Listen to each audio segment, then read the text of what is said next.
Kuuselan seniorikeskuksen suunnittelu alkoi vuonna 1987 ja se valmistui vuonna 1990 asuntomessukohteeksi. Vaikka varsinainen yhdistys perustettiin jo vuonna 1969, alkoi aktiivisempi kausi vasta seniorikeskus Kuuselan suunnittelusta. Tampereen vanhuspalveluyhdistyksen toiminnanjohtaja Johannes Tossavainen. Talosta haluttiin rakentaa erinomainen ikäihmisille tarkoitettu monipuolisia palveluja tarjoava palvelukeskus, ja siinä varsin hyvin onnistuttiin. Täällä on muun muassa aktiivifysioterapia, kauneus- ja jalkahoitola, parturikampaamo, saunatilat, lämmin uimavesiallas, ravintolapalvelut ja niin edelleen. Palvelukeskus on hyvin monipuolinen ja tarjoaa monipuolisia palveluja vielä tämänkin päivän tarpeisiin. Tampereen vanhuspalveluyhdistyksellä tällä hetkellä on yhteensä 5 seniorikeskusta.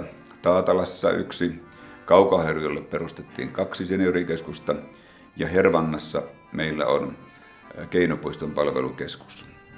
Yhteensä asuntoja vanhuspalveluyhdistyksellä on tänä päivänä reilu 200 ja asukkaita muutama kymmenen enemmän.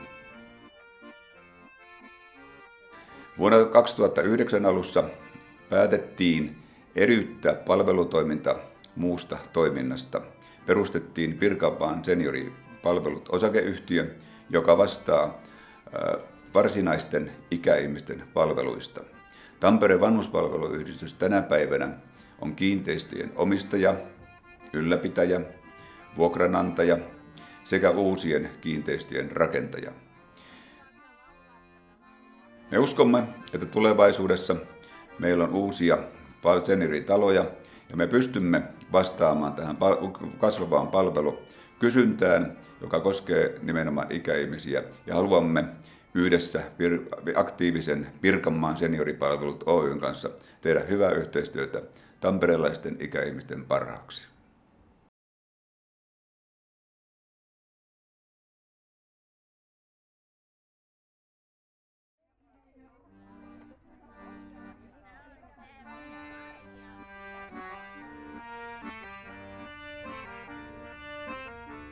Tervetuloa Kuuselaan. Olemme kokoontuneet makkaranpaiston, musiikin ja hyvän seuran äärelle. Kuusela on suurin Pirkanmaan senioripalvelut Oyn palvelutaloista ja se sijaitsee Tampereen Härmälässä.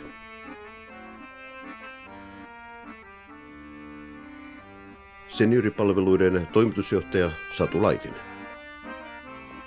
Seniorikeskuksemme Kuusela ja Kaukoharju toimivat alueen ikäihmisten lähipalvelukeskuksina.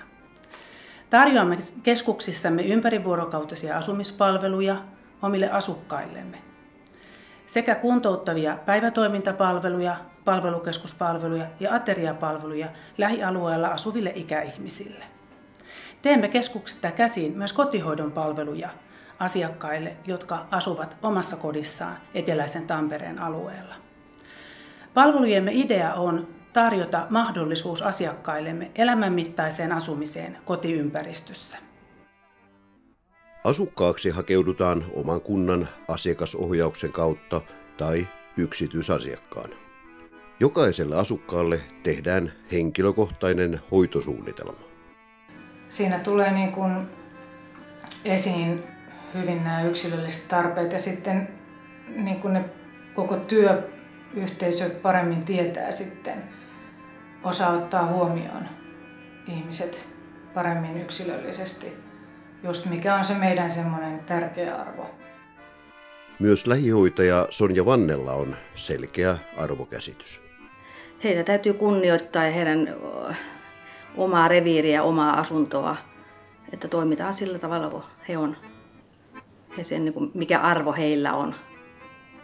Että kuunnellaan sitä asukasta, mitä hän sanoo ja toivoo. Että me ei tehdä sitä meidän tavalla, vaan sen asukkaan tavalla. Päivätoiminta kuuluu keskeisenä osana seniorikeskuksen toimintaan. Toiminta on sekä kuntouttavaa, sosiaalista että viihteellistä. Fyysistä aktiivisuutta pyritään harrastamaan kaikkien ryhmien kanssa, että nämä päiväkeskusryhmät maanantaina ja torstaina niin on vähän enemmän semmoista kokonaisvaltaista toimintakykyä ylläpitäviä ryhmiä ja sitten tiistai- ja keskiviikko kuntouttava päivätoiminta niin on vähän enemmän tavoitteellista tuon fyysisen toimintakyvyn tukemisen kannalta. Musiikkijuttuja ja liikuntatuokioita ja esiintyjiä ja kuoroja esiintyy iltapäivällä, että sinne sitten mahdollisimman paljon aina. Että tulee sieltä omasta asunnosta pois, että ei sinne sitten jää, että sieltä pois muiden ihmisten joukkoon sosiaalista kanssakäymistä.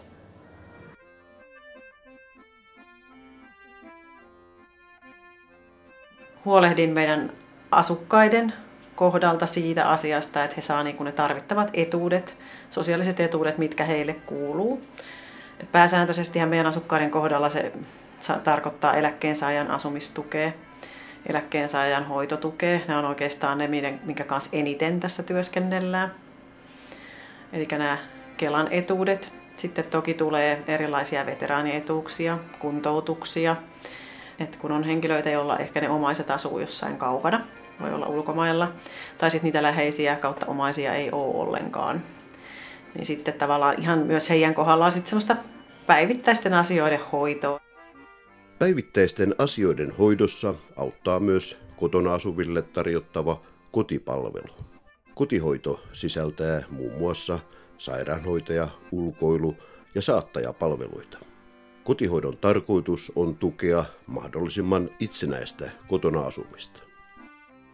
Kuuselan asukkaat pitävät tärkeänä arkipäivän sosiaalisuutta, erilaisia päivätoimintamahdollisuuksia ja lääkäripalveluita. Mutta annetaan heidän itse kertoa.